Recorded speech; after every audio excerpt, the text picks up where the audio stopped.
polarizing thoughts on Luminar are emerging. After reporting mixed first quarter results, with revenue of $18.9 million beating estimates but loss per share widening to $1.82 instead of the expected $1.63. Then, Luminar founder and CEO Austin Russell resigned following an internal investigation by the company's board of directors. Russell will be succeeded by Paul Ricci, former CEO of AI speech firm Nuance Communications, on May 21st. Thomas Fenimore, Luminar's CFO, will act as interim chief until then. The company assured that the matter does not impact its financial results. Luminar's stock may face challenges after founder and CEO Austin Russell stepped down due to supposed health issues. Since he was described as a visionary and had important connections that were a significant part of positive progress for the company.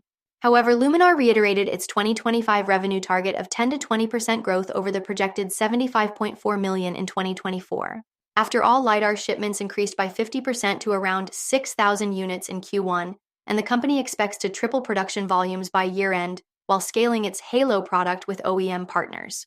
Luminar also has collaborated with multiple global OEMs to develop a standardized LiDAR system covering all use cases from advanced safety to full autonomy.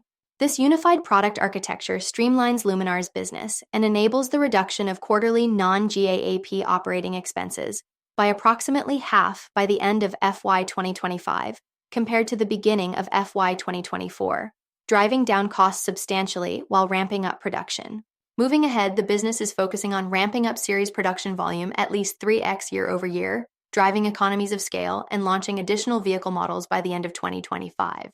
These changes are in line with their updated strategic plan focused on streamlining operations through customer transitions to a singular technology platform. This approach aims to drive efficient execution, reduce costs, and accelerate the path to profitability.